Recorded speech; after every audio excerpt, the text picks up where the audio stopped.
Es mejor una buena dictadura que una mala democracia, ejemplificando a China comparado con democracias con gobiernos cambiantes. Te voy a decir lo siguiente, mira.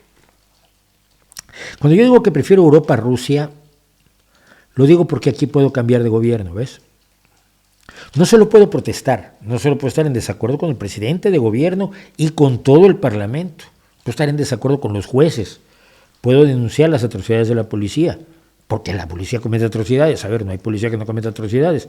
Depende del grado, si estás en el nivel México o estás en el nivel Suiza. En España, ocasionalmente la policía comete atrocidades y hay que denunciarlas. Aquí puedo. El sistema democrático que tengo, bajo el cual vivo, me permite hacer eso, me permite cambiar al gobierno y me permite mejorar las cosas. No hay buena y mala democracia. ¿Hay democracia o no hay democracia?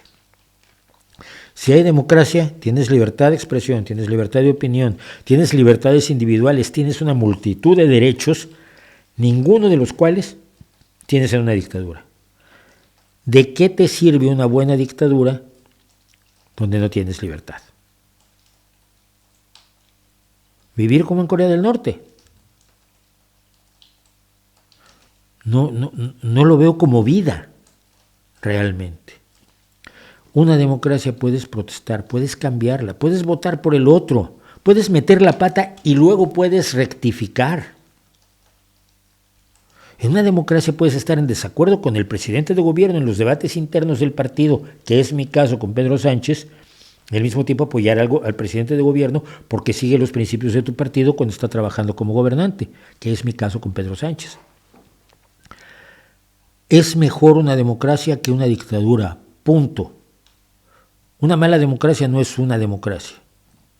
¿Que cambias gobiernos? Pues sí, qué bueno, ¿no? Así al menos acertarás de vez en cuando, por mero azar. Cuando tienes un dictador, ¿no? Es mi problema con Ruanda. Ruanda tiene una dictadura, aunque tiene una gran participación democrática en las cuestiones legislativas, el Ejecutivo es un dictador. El creador de las grandes ideas y del gran futuro y de los grandes proyectos de Ruanda es el general Kagame. Y es un dictador. Y la pregunta es qué va a pasar cuando él desaparezca, porque cuando desaparecen los dictadores generalmente no sobreviene la democracia y la utopía. Generalmente cuando falta el dictador sobreviene el caos.